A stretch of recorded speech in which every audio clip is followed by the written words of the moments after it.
गा बाजत नाद मृदंगा बाजत डमरू जय अम्बे गौरी जय अम्बे गौरी तुम ही जग की माता तुम ही हो भरता मैया तुम ही हो भरता भक्तन की दुख हरता भक्तन की दुख हरता सुख संपत्ति करता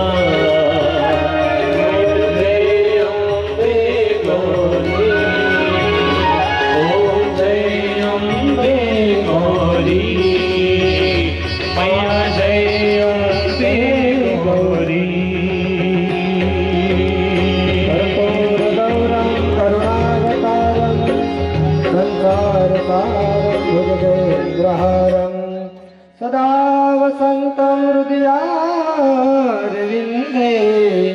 भवन् भवानी सहितं नमामि मङ्गलं भगवान् विष्णो मङ्गलं गरुडध्वजा मङ्गलं पुण्डरीकाक्षो मङ्गलाय तनो हरि सर्वमङ्गलमाङ्गल्ये शिवे सर्वार्थसाधिके शरण्ये त्र्यम्बके गौरी नारायणी नमोस्तुते नारायणी नमोस्तुते जलेन शीतलीकरणं यानि कानि च पापानि जन्मान्तर्गतानि च तानि सर्वाणि नश्यन्तु प्रदक्षिणां जले जले देवाभिनन्दनम् आरती की नहीं आत्मा कल्याणार्थे आत्मा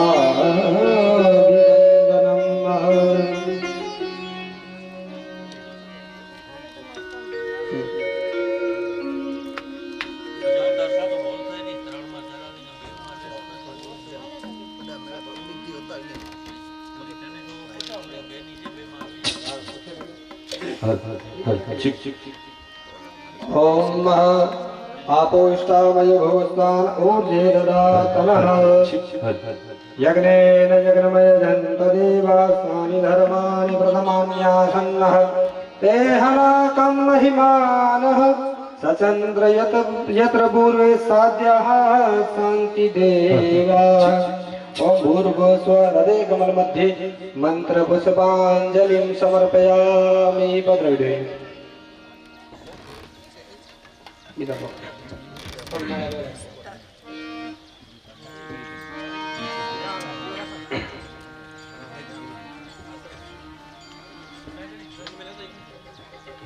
चार प्रदक्षिणा ओम सप्ताशासन परिदस्त्रिः सप्तसमिदः कृतः देवाजन सद्वानाभिं दुर्गं पशुं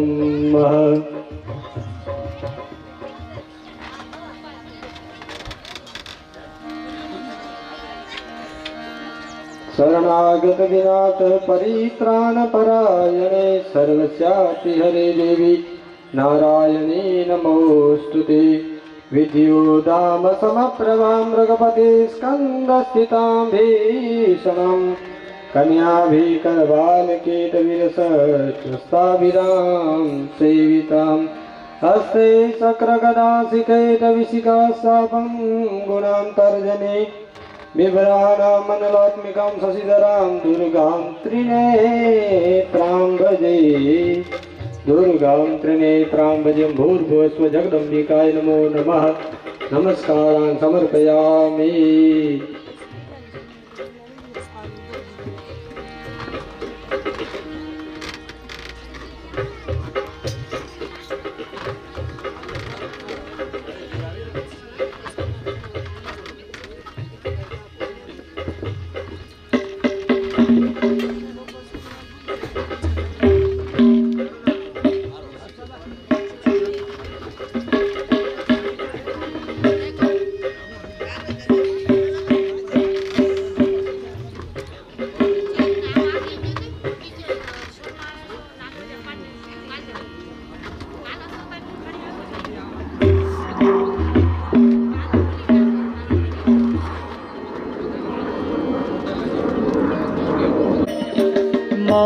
तू दयाळी हो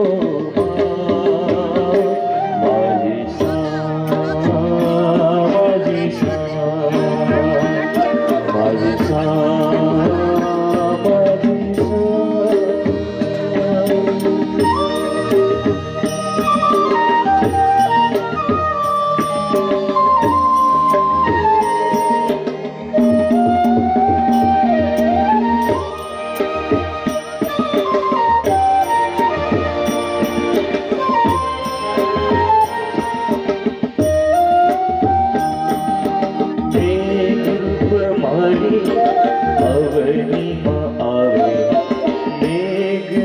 मारी अवनी मायावे अन्नपूर्णा तू सौने निभावे अन्नपूर्णा तू सौने निभावे सौ जीव गावे हो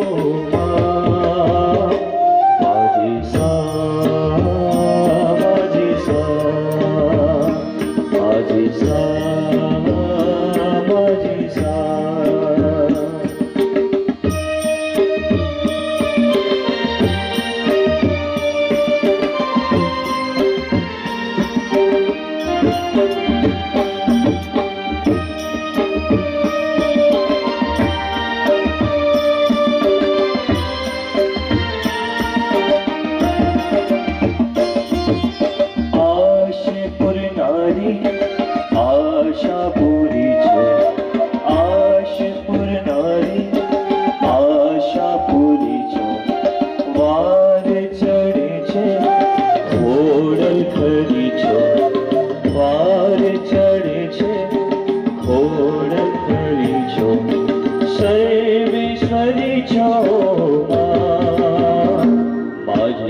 माझी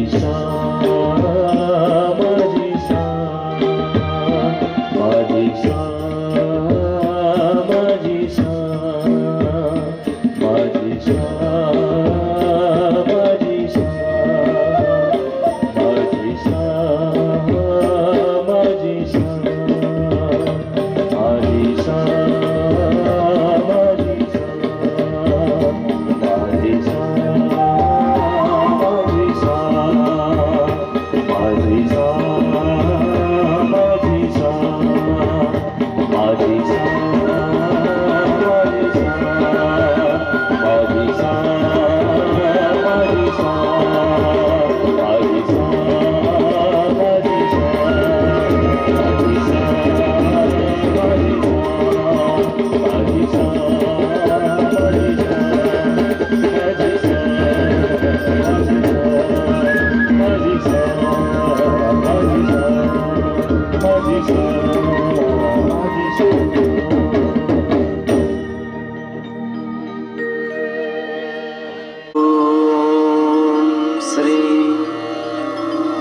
माझी सा दिव्ये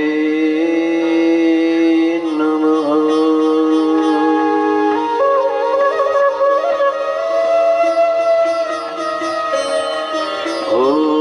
ओम श्री सवाई सिद्धाताराय नमः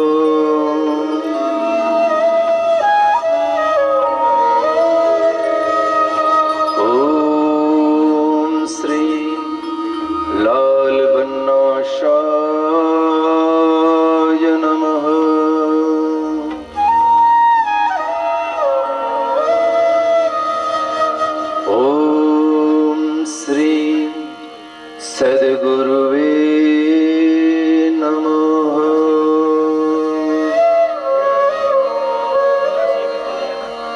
ओम श्री कुलदेव्ये नमः।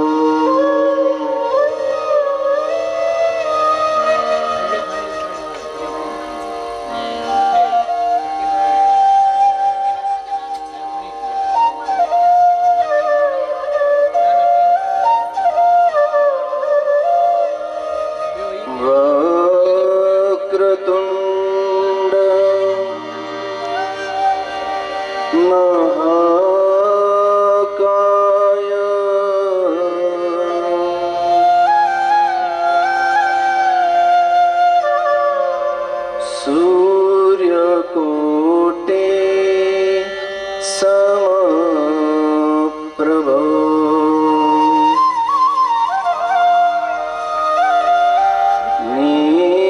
निर्विघ्नं कुरु मे देव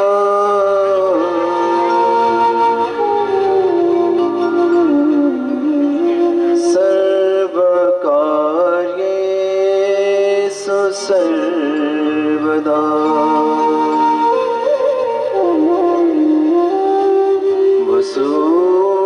वसुदेव सुतं देव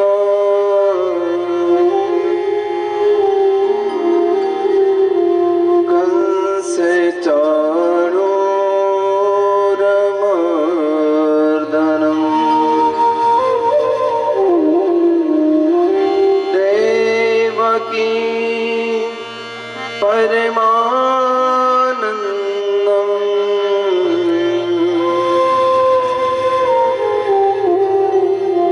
कृष्णं वन्दे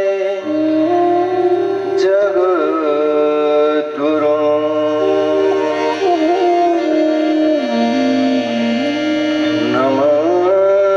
नमस्तेस्तु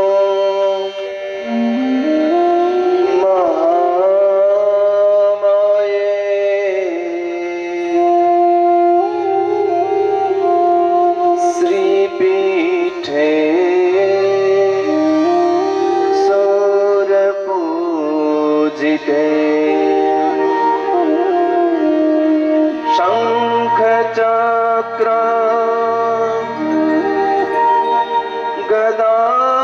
गदाहस्ते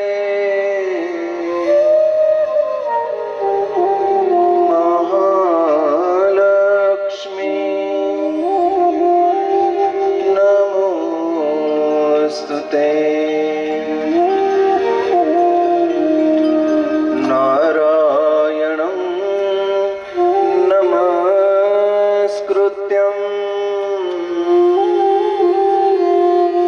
नरं चैव नरोत्तमं गुरुर्साक्षात् परं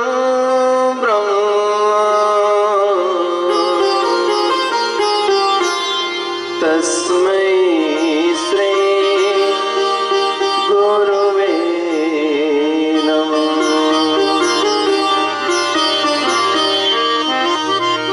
बोलिए श्री बटियाणी मात की जय, सवाई से दातार की जय, लाल बन्ना शाह की जय, सद्गुरु देव की जय।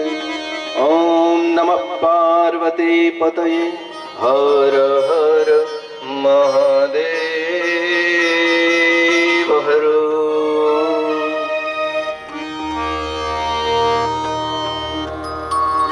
राजराजेश्वरी माता रानी श्री भटियाणी जी नवमा पाटोत्सव निमित्ते श्रीमद देवी भागवत महापुराण पारायण ज्ञानी यज्ञ આજનો આપણો આ ત્રીજો દિવસ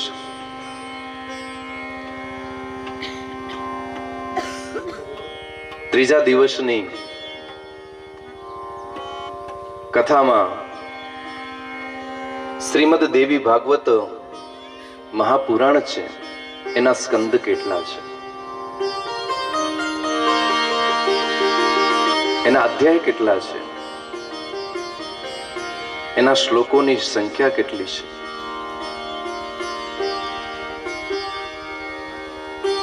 બહુ સુંદર રીતે વ્યાસજીએ આપણા 18 પુરાણોનું વર્ણન શ્રીમદ દેવી ભાગવતની અંદર કરેલ છે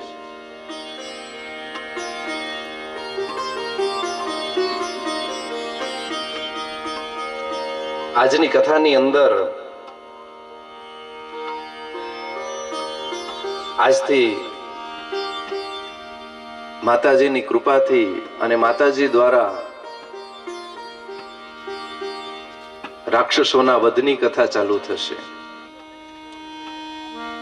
એવી રીતે આ માતાજીનો વાંગમય સ્વરૂપ છે એમાં 5 લક્ષણો વ્યાસજી વર્ણન કરે છે, જેમાં સર્ગ, પ્રતિસર્ગ, પછી વંશવર્ણનની કથા, મન્વંતર તથા વંશાનુચારિત, આ 5 લક્ષણો છે. સર્ગ એટલે શું?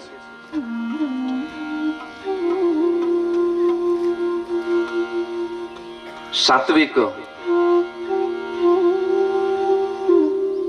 ગુણ, રજોગુણ અને તામસ ગુણ, એમાંથી 3 દેવીઓનો પ્રાગટ્ય થયો છે. આદ્ય શક્તિએ પોતાના જે 3 ગુણો છે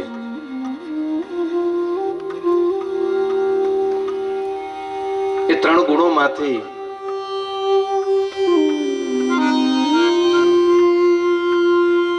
જે તામસ ગુણ છે એમાંથી મહાકાલિકાની ઉત્પત્તિ થઈ છે.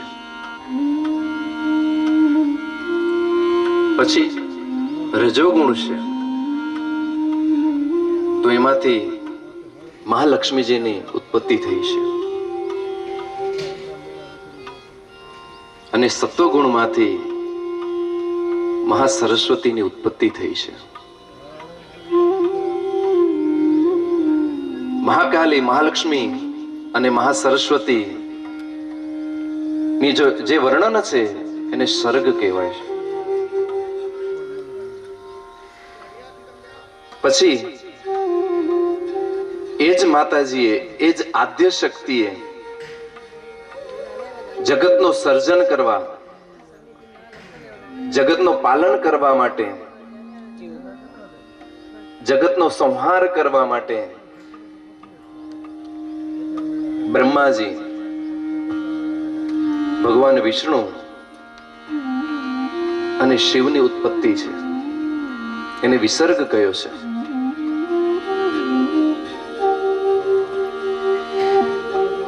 એક વખત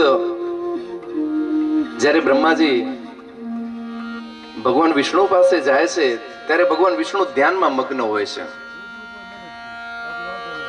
ત્યારે બ્રહ્માજીને આશ્ચર્ય થાય છે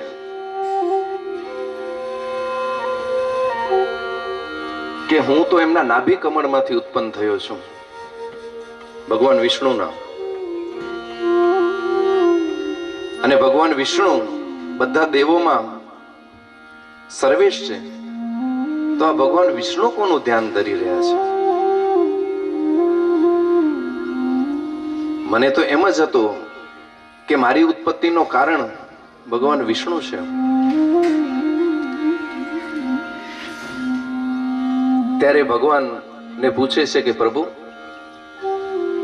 આપ કોનું ધ્યાન ધરી રહ્યા છો અને તમે કોને આધીન છો? ત્યારે ભગવાન વિષ્ણુ કહે છે કે બ્રહ્માજી, હું માં આદ્ય શક્તિને આધીન છું.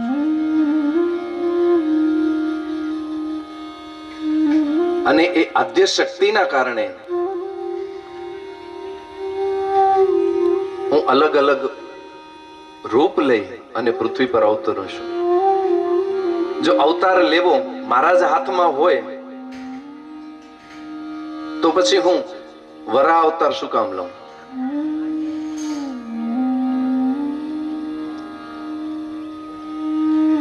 નૃસિંહ અવતાર શું કામ લઉં? અડધો માનવ અને અડધો સિંહ. સારો જ અવતાર લઉં ને. જેલમાં શું કામ જન્મું? અને હું જો મારી જ ઈચ્છાથી જન્મ લઈ શકતો હું તો મને વનવાસ શું કામ થાય? પણ હું પણ એ આદ્ય શક્તિને આધીન છું, એ જગદંબાને આધીન છું. અને એ જગદંબાના કારણે જ તમારી ઉત્પત્તિ સર્જન કરવા માટે થઈ છે. મારી ઉત્પત્તિ જગતનું પાલન કરવા માટે અને શિવની ઉત્પત્તિ એ સંહાર કરવા માટે થઈ છે. ત્યારબાદ આ કથાની અંદર ચંદ્રવંશી સૂર્યવંશી રાજાઓની જે વંશવર્ણનની કથા આવે છે અને 14 મનુઓની જે કથા આવે છે એને વંશાનુચારિત અને મન્વંતરની લક્ષણ જે છે એ કહ્યા છે. વ્યાસજી કહે છે કે મદ્વયમ એટલે મ નામથી 2 પુરાણ છે. દ્વયમ એટલે 2. મ અક્ષર ઉપરથી 2 પુરાણ છે. ભદ્વયમ ભ અક્ષર ઉપરથી 2 પુરાણ છે. બ્રત્રયમ બ્ર ઉપરથી 3 પુરાણ છે. વચતુષ્ટયમ વ ઉપરથી 4 પુરાણો છે. અનાપલિંગ કુષ્કાની પુરાણાની પૃથક પૃથક. હવે મદ્વયમ એટલે મત્સ્ય પુરાણ અને માર્કંડેય પુરાણ. પછી ભદ્વયમ ભવિષ્ય પુરાણ અને ભાગવત પુરાણ. પછી બ્ર ઉપરથી 3 પુરાણ. તો ક્યાં? બ્રહ્મ પુરાણ, બ્રહ્માંડ પુરાણ અને બ્રહ્મ વૈવર્ત પુરાણ, વિષ્ણુ પુરાણ, વાયુ પુરાણ અને વરાહ પુરાણ. એક પદ્મ પુરાણ, લિંગ પુરાણ, ગ ઉપરથી ગરુડ પુરાણ, કુ ઉપરથી કુર્મ પુરાણ, સ્ક ઉપરથી સ્કંદ પુરાણ. આવી રીતે આપણા 18 પુરાણોનું વર્ણન વ્યાસજી કરે છે.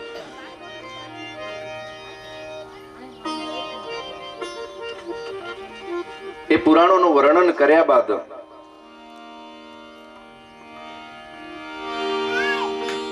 વ્યાસજી જે છે કહે છે કે આગળ જન્મેજય રાજા ખૂબ જ સુંદર એવી ભગવાન હયગ્રીવની કથા છે.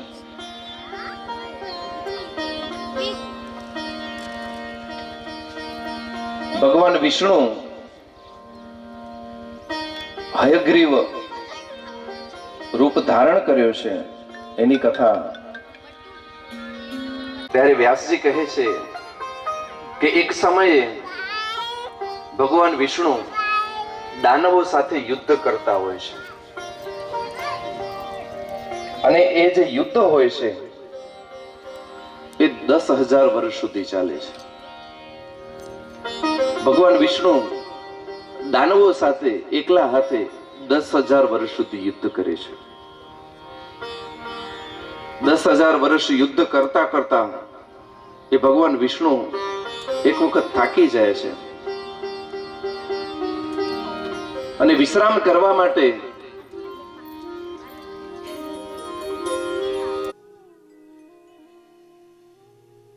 અને જેમ બ્રહ્માજીનો ઉદ્ધાર માં ભગવતી કરે છે એવી જ રીતે આપણે પણ એ માતાજીનો શરણો લેવો જોઈએ.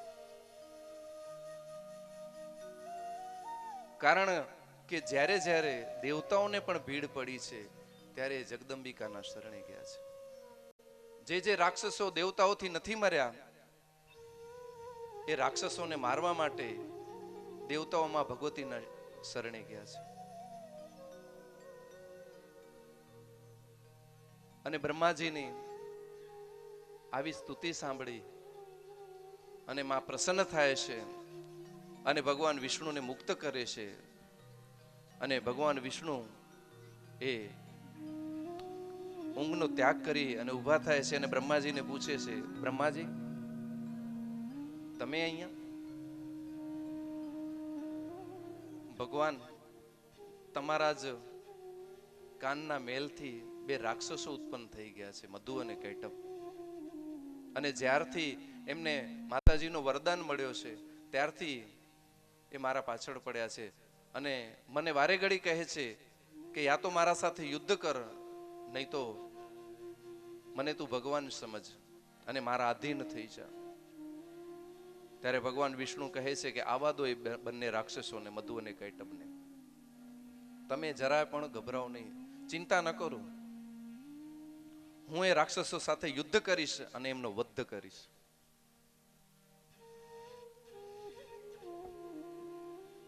ત્યાં તો એ મધુ અને કૈટભ ભગવાન વિષ્ણુ અને બ્રહ્મા હોય છે ત્યાં આવી જાય છે અને બ્રહ્માને કહે છે કે તું દોડતો દોડતો અહીંયા આવી ગયો, તને શું લાગે છે કે તું અમારાથી બચી જઈશ? તને એમ લાગે છે કે આ શેષ સૈયા ઉપર સૂતેલો આ પુરુષ તને બચાવશે? અમારાથી તને કોઈ નહીં બચાવી શકે. તમે બંને જણા અમારા સાથે યુદ્ધ કરો, નહીં તો અમને સ્વામી તરીકે સ્વીકારો. ભગવાન વિષ્ણુને પણ એ ચુનૌતી આપે છે મધુ અને કૈટભ.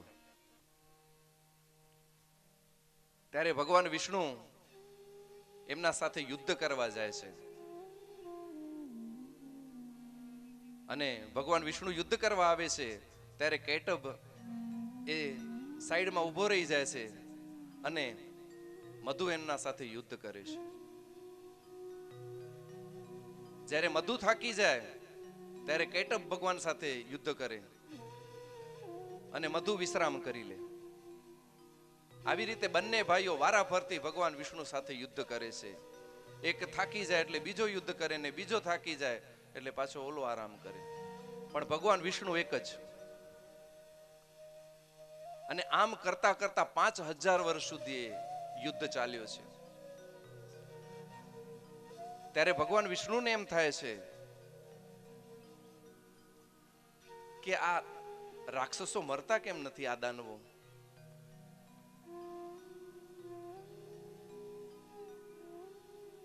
એટલે ભગવાન યુક્તિ લગાવે છે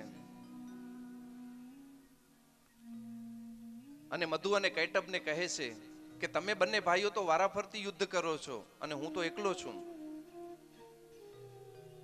એટલે મને થોડા સમય માટે વિશ્રામ કરવા દો, પછી ફરીથી આપણે યુદ્ધ કરશું.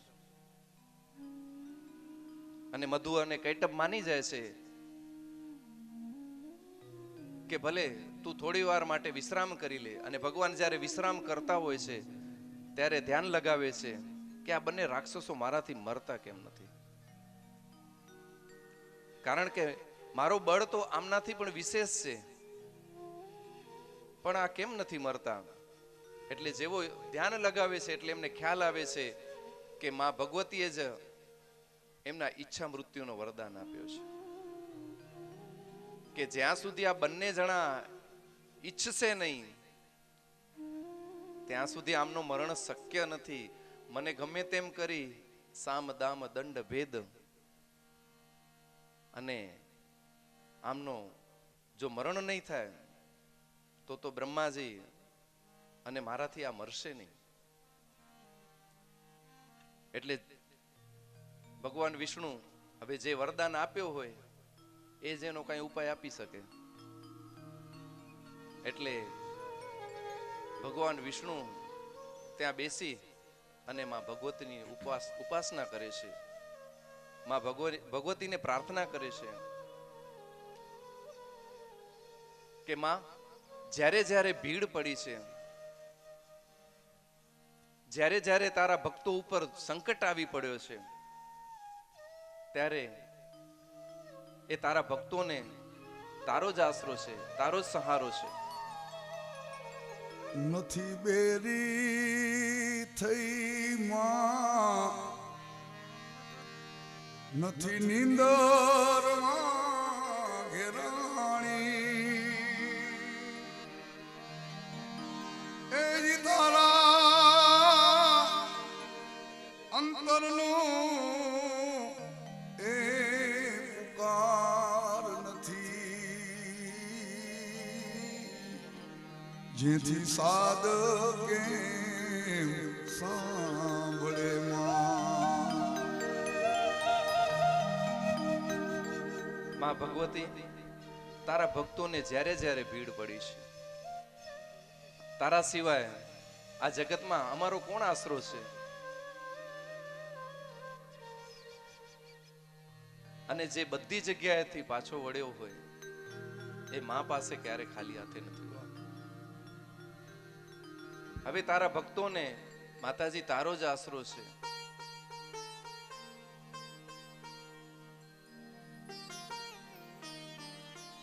हो तेरे बिना इस जग में मैया कोई ना हमारा है, तेरे बिना इस जग में मैया कोई ना हमारा है, मैया तेरे बिना इस जग में कोई ना हमारा है, मैया तेरे भक्तों को तेरा ही सहारा है, तेरे बिना इस जग में मैया कोई ना हमारा है, मैया तेरे भक्तों को तेरा ही सहारा है।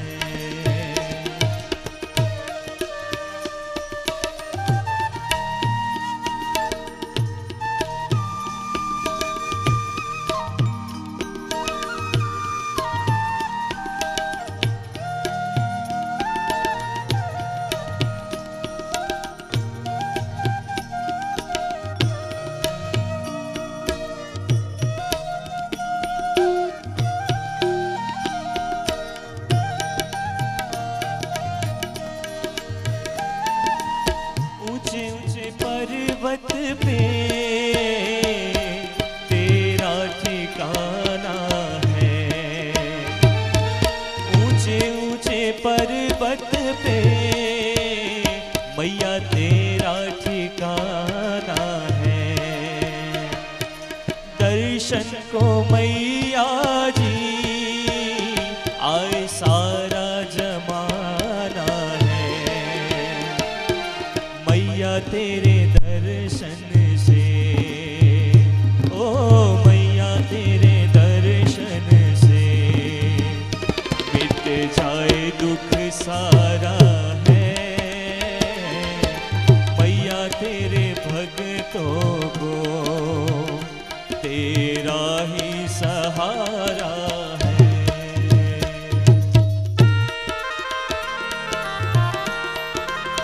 जय माँ जी।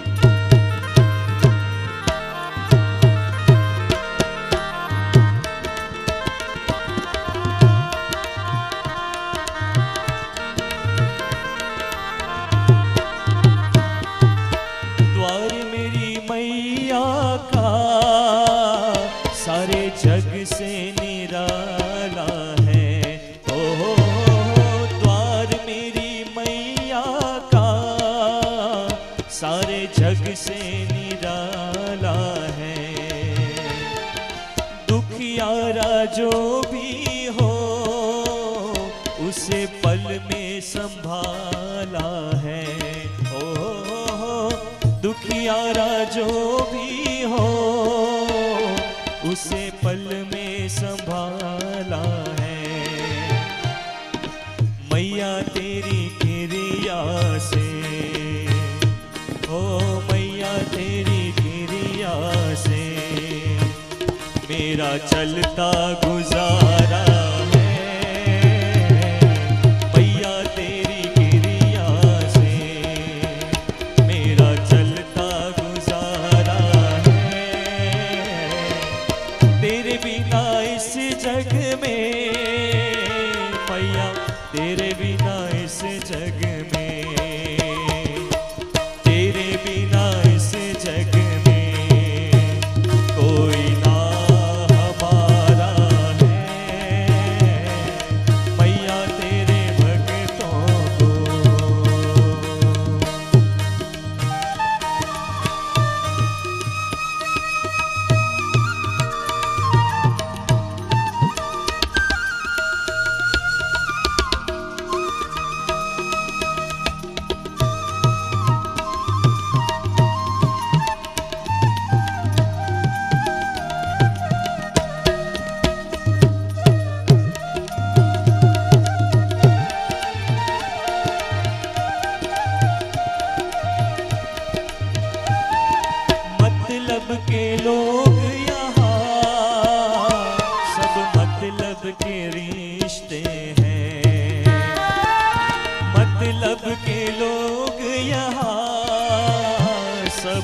मतलब के रिश्ते हैं, सुख के सब साथी मुश्किल में न दिखते हैं। सुख के सब साथी मुश्किल में न दिखते हैं। इस झूठी दुनिया में, ओ इस झूठी दुनिया में सच्चा प्यार तुम्हारा है। इस झूठी दुनिया में माझी सा प्यार तुम्हारा है। मैया तेरे भक्तों को तेरा ही सहारा है। तेरे बिना इस जग में कोई ना हमारा है। मैया तेरे भक्तों को तेरा ही सहारा है। तेरा ही सहारा है। तेरा ही सहारा है। तेरा ही सहारा है। तेरा ही सहारा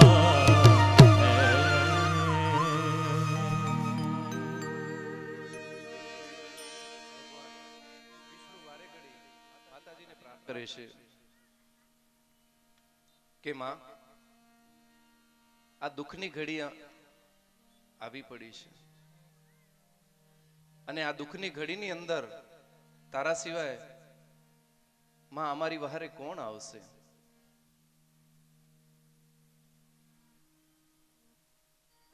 અને આવી પ્રાર્થના સાંભળી અને જગદંબિકા પ્રગટ થાય છે અને ભગવાન વિષ્ણુને કહે છે કે મારા વરદાનના કારણે એમને ઈચ્છા મૃત્યુ મળેલ છે, એટલે એ સહેલાઈથી નહીં મરણ પામે, એમને છલપૂર્વક મારવા પડશે.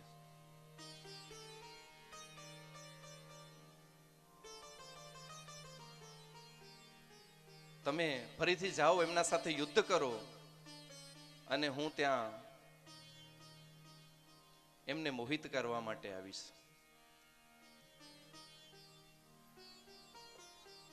ભગવાન માતાજીના આશીર્વાદ લઈ અને ફરીથી યુદ્ધ કરવા જાય છે અને મધુ કૈટભ સાથે યુદ્ધ કરે છે.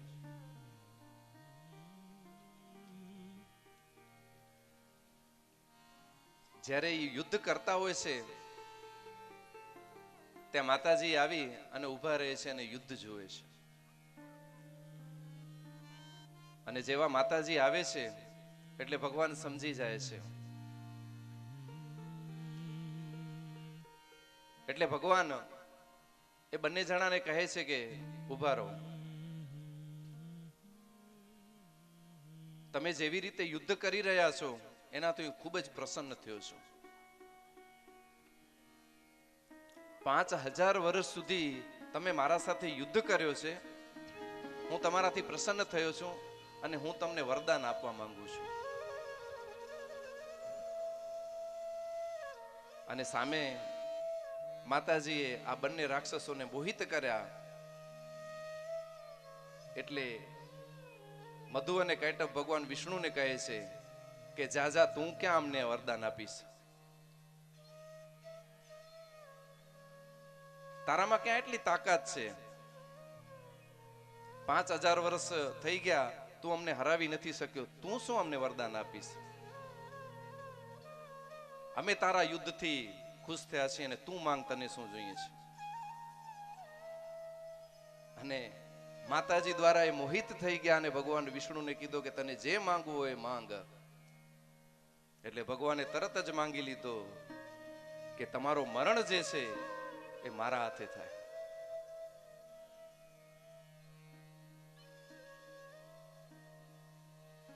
હવે મધુ અને કૈટભે કહી તો દીધો, વરદાન માંગ, અને માંગી લીધો. હવે સામે માતાજીએ મોહિત કર્યો તો એટલે વચનથી પાછો ફરાય નહીં. એટલે માતાજીના મોહિત થવાના કારણે એમણે ભગવાન વિષ્ણુને વરદાન આપી દીધો કે અમારો મરણ જે છે એ તારા હાથે થશે, પણ અમારી એક શરત છે, હજી પણ બુદ્ધિનો ઉપયોગ, કે અમારો મૃત્યુ જે છે એ જળની અંદર ન થાય. એમને ખબર હતી કે આ પ્રલય થયો છે એટલે અહીંયા પૃથ્વી તો છે જ નહીં, જળ જ છે. અમારો મરણ જે છે એ જળ ઉપર ન થવો જોઈએ. અને ભગવાને કહ્યું કે ઠીક છે. એટલે ભગવાને પોતાના પગ જે છે એ વિસ્તારી દીધા છે અને દરિયાની અંદરથી એક સપાટ એ પગ લાંબા થવાના કારણે, મોટા થવાના કારણે, વિશાળ થવાના કારણે એ જમીન જેવો લાગે છે. અને મધુ અને કૈટબને કહે છે કે આવો અહીંયા તમારા માથા રાખો.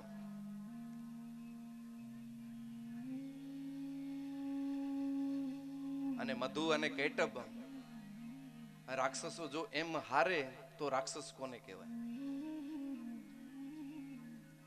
સજ્જન માણસને દુખી કરવો બહુ સરળ છે, પણ દુર્જનને,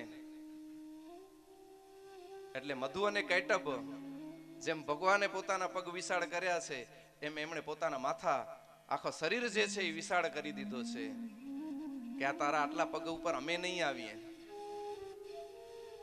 હજી પણ બચવાનો પ્રયત્ન કરે છે. અને ભગવાને એનાથી પણ વિશાળ જે શરીર જે છે વિરાટ સ્વરૂપ ધારણ કર્યો છે. અને ત્યારબાદ જે છે એ અને મધુ અને કૈટબને કહે છે કે મૂકો હવે તમારા અહીંયા માથા. અને જેવા મધુ અને કૈટબ માથા મૂકે છે એટલે ભગવાન પોતાની તલવાર લઈ અને બંને રાક્ષસોના માથા કાપ્યા છે. બોલીએ ભગવાન વિષ્ણુ કી જય.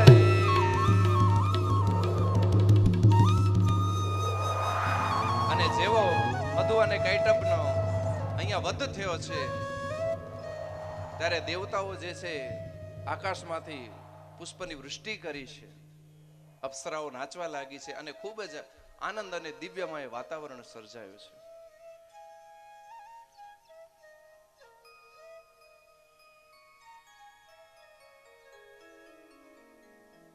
મધુ અને કૈટબ નો વધ ભગવાન વિષ્ણુએ કર્યો એ માં જગદંબિકાની કૃપાના કારણે. ત્યારબાદ વ્યાસજી એક વખત બેઠા હોય છે અને વિચારે છે કે મારા લગ્ન થયા નથી, હું બ્રહ્મચર્ય વ્રતનું પાલન કરું છું એટલે મને સંતાન નથી. તો સંતાન જેની ન હોય એની દુર્ગતિ થાય છે, વેદોમાં વર્ણન છે. તો મારો સંતાન નથી તો મારી નિશ્ચિત દુર્ગતિ થશે. હવે આટલા સમય બાદ, આટલા વર્ષો સુધી બ્રહ્મચર્ય વ્રત પાલન કર્યું છે અને હવે જો હું ગ્રહસ્થ આશ્રમ માંડીશ તો મારી પદવીને લાંછન લાગશે.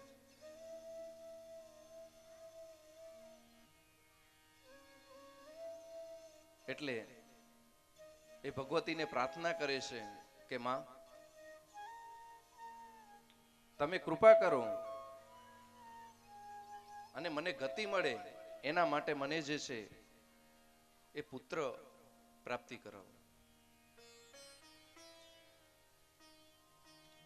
અને માતાજીની કૃપા થાય છે અને વ્યાસજી જ્યારે પોતાના યજ્ઞ માટે અગ્નિ પ્રજ્વલિત કરતા હોય છે અને એ અગ્નિ અરણી મંથન દ્વારા પ્રજ્વલિત કરે છે. અરણી નામનો એક કાષ્ટ આવે, લાકડું આવે. કોઈ યજ્ઞ થતા હોય, વિશેષ કરીને નવચંડી યજ્ઞ પ્રતિષ્ઠા થતી હોય ત્યારે એ અગ્નિ પ્રજ્વલિત કરવા માટે અરણી મંથન થતું હોય છે. લાકડા દ્વારા અગ્નિ પ્રજ્વલિત થાય છે. સૌથી શુભ અગ્નિ જે અરણી દ્વારા ઉત્પન્ન થાય છે એને માનવામાં આવ્યું છે શાસ્ત્રની અંદર.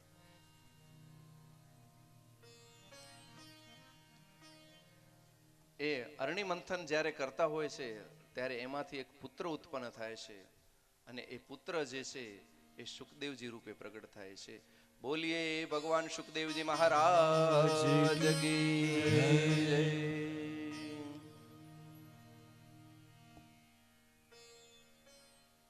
જે કથા ભાગવત અંદર નથી આવતી, મેં તમને કહ્યું ને કે દેવી ભાગવત એટલે કઠિન કથા, અને જેના રહસ્યો આપણે ભાગવતજીની અંદર શોધીએ અને એ રહસ્યો ભાગવતજીની અંદર ન મળે, એ રહસ્યો દેવી ભાગવતની અંદર મળે છે. આમ તો કથા જે છે એ 3 ભાષામાં કહેવાતી હોય છે. કથાની ભાષાઓ 3.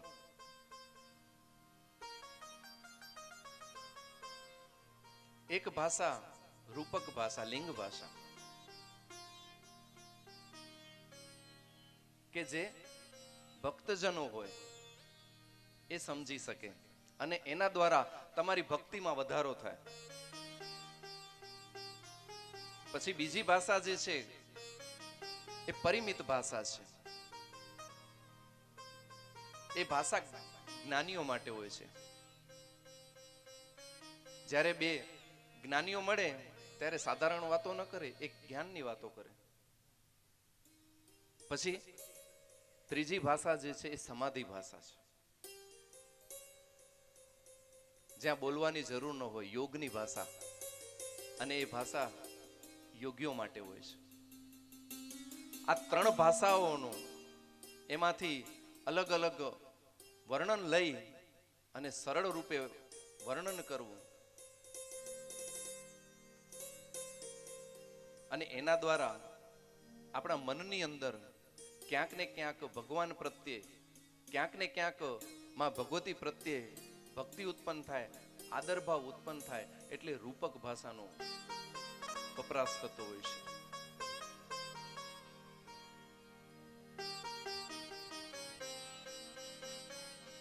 ભાગવતજીની અંદર સુખદેવજી મહારાજ પરીક્ષિતને કથા કહે છે. પછી ત્યાં એ કથા જ્યારે પરીક્ષિત રાજાને મોક્ષ મળી જાય છે એટલે ત્યાં પૂર્ણ થઈ જાય છે. સુખદેવજી મહારાજ પોતાને ઘેર જતા રહે છે, આશ્રમ જતા રહે છે. પણ દેવી ભાગવતની અંદર ત્યારબાદની કથા આવે છે કે સુખદેવજી મહારાજ વ્યાસજી પાસે આવે છે અને વ્યાસજી એમનો આદર સત્કાર કરે છે. પુત્ર છે તે છતાં, કારણ કે પરીક્ષિત રાજાને ભાગવત રૂપી અમૃતનો પાન કરાવ્યો છે અને મોક્ષ અપાવ્યો છે.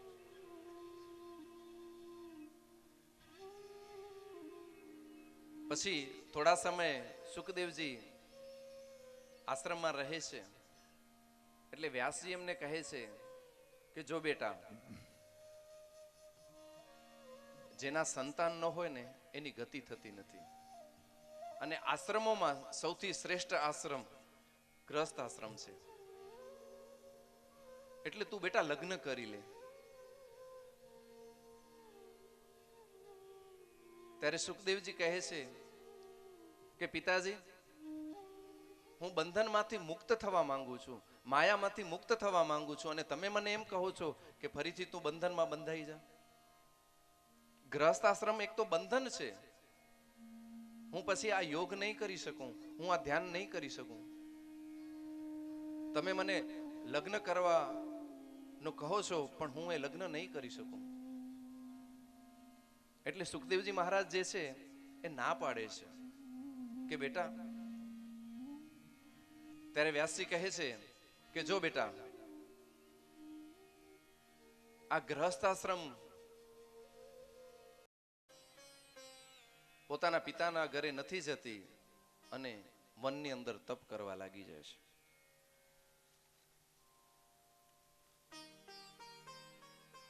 બીજા સ્કંદની અંદર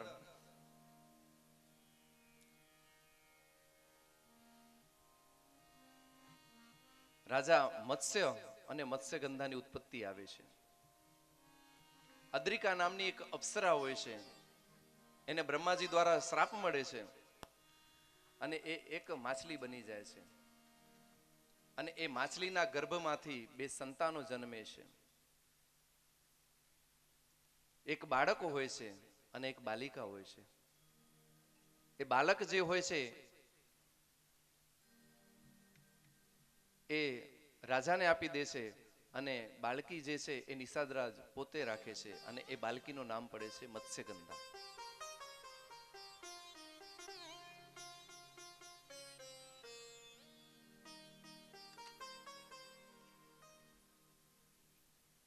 એ બીજા સ્કંદના બીજા અધ્યાયમાં મત્સ્યગંધા અને પરાશર ઋષિ દ્વારા વ્યાસજીનો જન્મ થાય છે. બોલીએ વ્યાસ ભગવાન કી જય.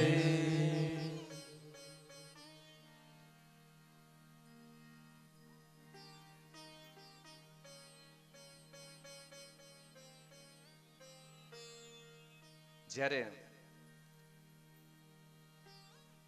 પરાશરજી દ્વારા વ્યાસની પુત્ર પ્રાપ્તિ થાય છે એટલે લોકલાજના કારણે એ બાળકને ત્યાં જ મૂકી દે છે મત્સ્યગંધા. અને આ બાજુ સંતનુ રાજા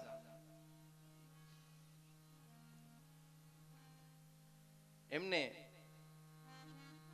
એક વખત શ્રાપ મળે છે, એના કારણે એ પૃથ્વી ઉપર જન્મ લે છે. સંતનુ રાજા એટલે ભીષક. એક વખત બ્રહ્માજીની સભાની અંદર બધા દેવતાઓ આવ્યા હોય છે, ત્યારે ભીષક રાજા એ ગંગાજીને જોઈને મોહિત થઈ જાય છે અને ગંગાજી પણ જે છે એ ભીષકને જોઈ અને મોહિત થઈ જાય છે. અને મર્યાદા ન જળવાતા બ્રહ્માજી બંનેને શ્રાપ આપે છે કે જાઓ, તમે જે છે પૃથ્વી ઉપર મનુષ્ય રૂપે જન્મ લેશો.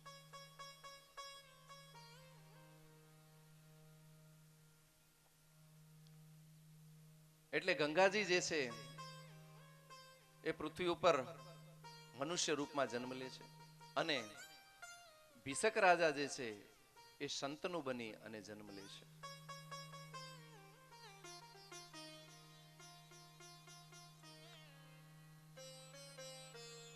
એક વખત શંતનુ રાજા નદીના કિનારે વિચરણ કરતા હોય છે, ત્યારે એમને ગંગાજી દેખાય છે અને એ ગંગાજીને પ્રશ્ન પૂછે છે કે તમે કોણ છો?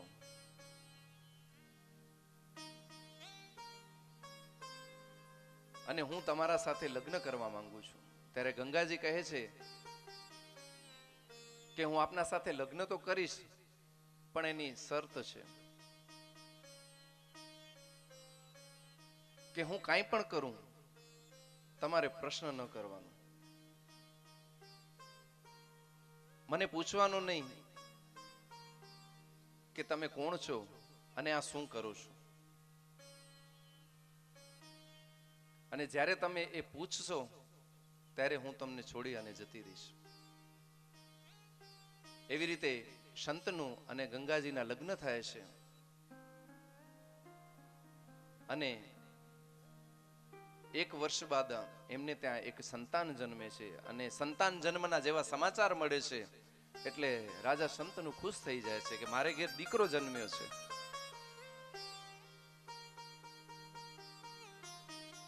અને જેવો દીકરાનો જન્મ થયો છે અને ગંગાજીએ બાળકને હાથમાં લઈ અને નીકળે છે. સંતનુ વિચાર કરવા લાગે છે કે આ બાળકને લઈને ક્યાં જાય છે, અને એ ગંગાજી પાછળ જાય છે અને ગંગાજી એ બાળકને લઈ અને નદીની અંદર પધરાવી દે છે. સંતનુ આશ્ચર્યચકિત થાય છે કે આ શું, હજી તો બાળક જન્મ્યો જ છે અને આણે બાળકને મારી નાખ્યો, વહેતા જળની અંદર પધરાવી દીધો. આ માં છે કે શું છે? એટલે ઈ ગંગાજીને પૂછવા જાય છે એટલે એમને યાદ આવી જાય છે કે હું જો પ્રશ્ન પૂછીશ, કારણ કે મેં વચન આપી દીધો છે, એમ કરતા કરતા બીજા વર્ષે બીજો બાળક જન્મે છે અને ફરીથી રાજા એ જ ખુશ થાય છે. પણ ગંગાજી એવી જ રીતે લઈ અને એ બીજા બાળકને પણ જળની અંદર પધરાવી દે છે.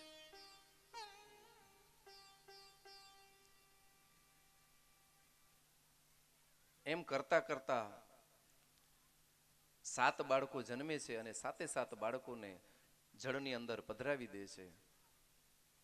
જ્યારે 8મો બાળક જન્મે છે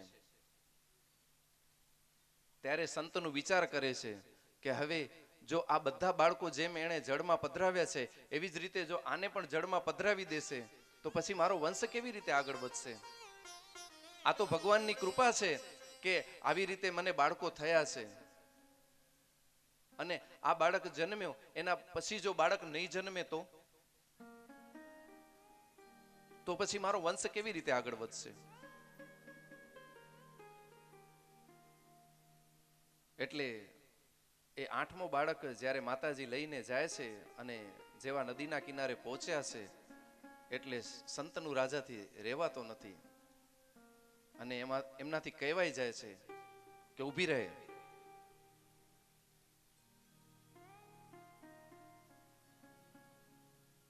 એક પછી એક કરી અને 7 બાળકો મારા જળની અંદર તે પધરાવી દીધા છે.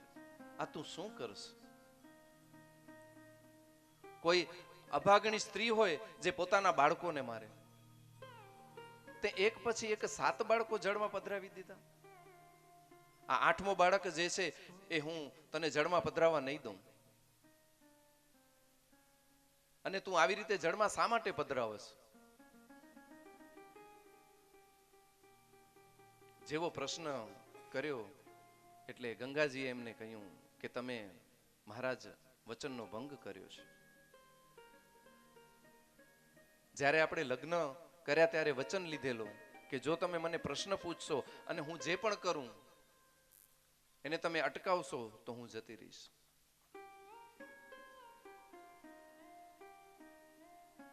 હું આજે તમને છોડી અને અહીંયાથી જાઉં છું. તો સંતનું પૂછે છે તમે છો કોણ એ તો કહો. ત્યારે ગંગાજી કહે છે કે હું સાક્ષાત ગંગા છું. પણ એક પછી એક 7 બાળકો મારા જળની અંદર પધરાવી દીધા તમે. ત્યારે ગંગાજી સંતનુને કહે છે કે એ જે 7 બાળકો હતા ને અને આ તમારો 8મો જે બાળક છે ને એ 8 વસુઓ છે.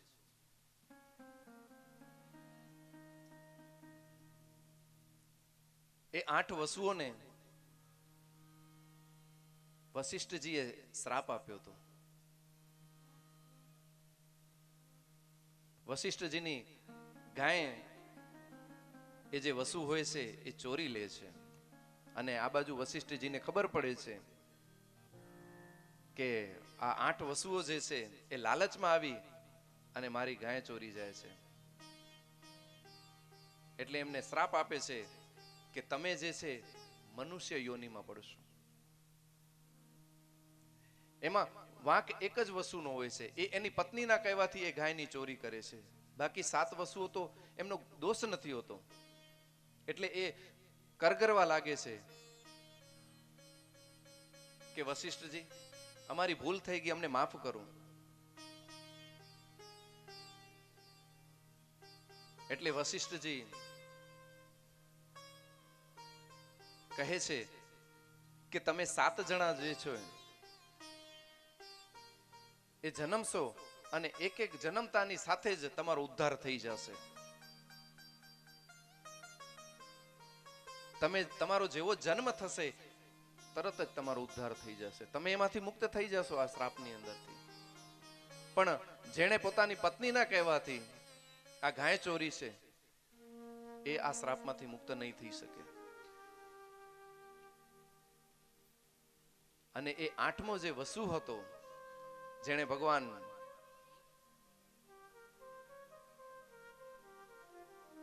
એ વસુ આઠમો એ ભીષ્મ તરીકે જન્મ્યો અને એમને ઈચ્છિત મૃત્યુનો વરદાન મળે છે.